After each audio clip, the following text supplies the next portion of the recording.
Democratic nominee Joe Biden leads the president in two more closely fought states. According to our CBS News Battleground Tracker poll conducted last week, it shows that former vice president is 9 points ahead in Minnesota, a state that is a priority for the Trump campaign. Biden also leads by 3 points in Arizona, and that state has only gone to Democrats one time since 1952. Think about that. Overall, our poll finds that Arizona voters are mostly uneasy about the state of our country right now. Only 10% say they feel secure about things at the moment. Ed O'Keefe is covering campaign 2020 for us with 50 days to go before Election Day. Ed, good morning to you. Arizona is a very interesting case. About 50% of the voters overall there, according to our poll, say they blame President Trump for the coronavirus situation there. Only a third give him credit for his response. So are his comments to Bob Woodward having an impact there?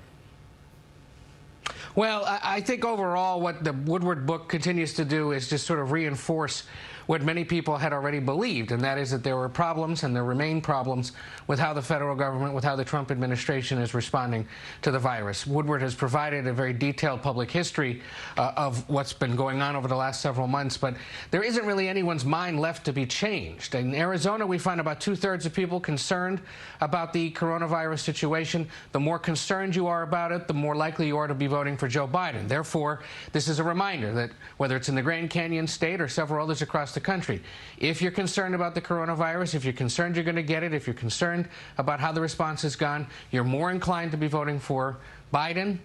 That dynamic remains in this case, and the president has done little to move the needle on that question, so it's going to remain a real underlying problem for him with 50 days to go. And the comment from the president that continues to echo, of course, is that he likes to downplay the virus. Speaking of downplaying the virus, he was in Nevada over the weekend, appearing to downplay it again by holding a rally indoors against the rules in that state. The governor, a Democrat, said it was reckless and selfish.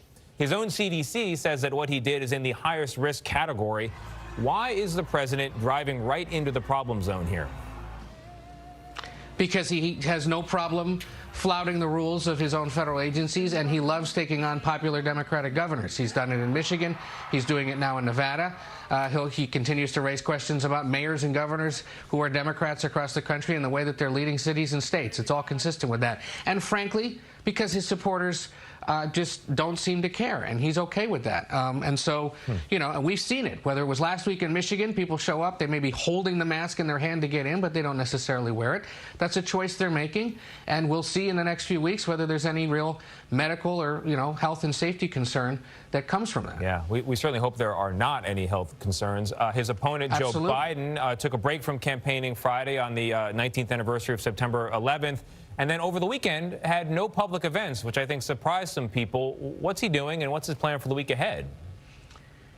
Well, he'll be giving a series of remarks today in Delaware about the wildfires out west and how they contribute to climate change, which is actually one of the domestic issues that he remains concerned about and has presented some pretty hefty proposals on. There's been some evidence that he's perhaps shifted slightly more to the left because of this campaign season, but he likes to remind people that this is an issue he's been working on since he was a senator over several decades. On Tuesday, he heads to Florida, a state he really does need to begin paying attention to, especially its Latino population. He'll be making 2 stops in Central Florida, in Tampa, and in the Orlando area. There are warning signs down there, specifically when it comes to Latinos. There's no question he's likely to win the Latino vote in that state, but he needs that margin to be as high as possible to win the state overall. And then later in the week, he heads to Minnesota, which our poll shows he's doing well in, because Friday is the start of early voting.